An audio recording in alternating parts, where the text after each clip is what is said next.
Hi, this is Patrick Hunt, and we're right at the end of May now. Another beautiful, glorious sunny day. And earlier on, I took off the covering from this area here. This rectangle measures, I suppose, about maybe 3 meters wide, a little bit more, and about 5 meters long. And it's the pumpkin patch or the squash patch. So what I do every year is I grow kind of squash and maybe some runner beans above those. And what I'm doing this year is I'm just after taking off the covering, because it's been covered with winter, there's virtually no weeds. I've just gone along the edges where the grass meets the bed, and I've just pulled out any bits of grasses, and I'll take a half moon tool just to stop any scutch creeping into the bed for the season. And I'm laying out the plants. So if you come down this way, we've got some squash.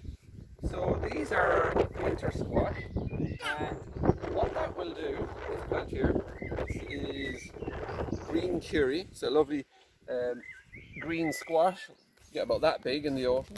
This plant here, once planted on the mound and really well watered, will start to spread out, and eventually it will meet with that one over there, which is 1.5 meters away, and then the growth will start to go that direction, where it will intermix with this other squash here and this other squash here, and then the four squash then will just continue to start growing in that general direction, because that's south, so they'll go towards the sun, and they'll start growing and weaving their way through this block planting of sweet corn.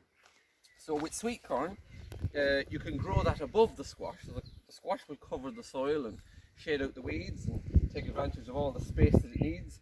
And then the sweet corn, once it gets a chance, will grow above that, so you'll have sweet corn above squash.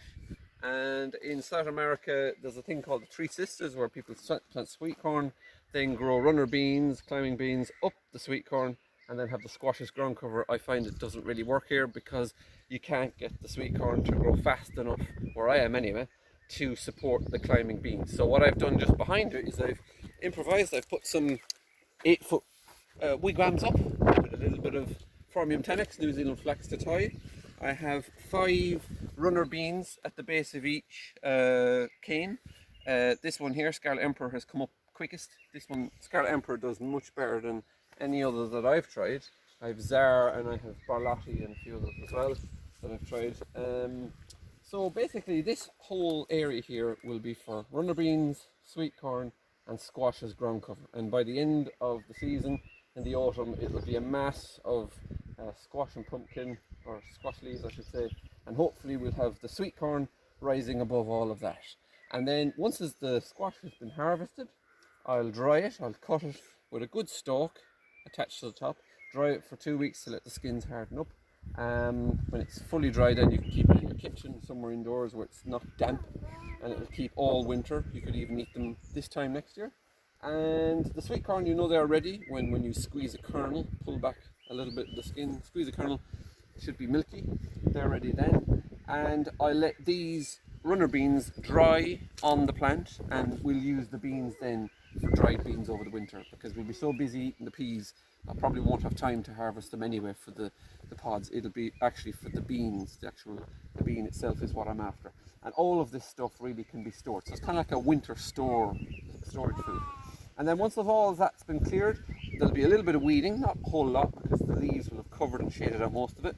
And I'll then add a layer of mulch material, really well rotten down manure or whatever I've got, and then I'll lay the tarpaulin, which is folded in the shed, back down for the winter, weighted down with stones, and then the whole process begins. So this has been covered all through the winter.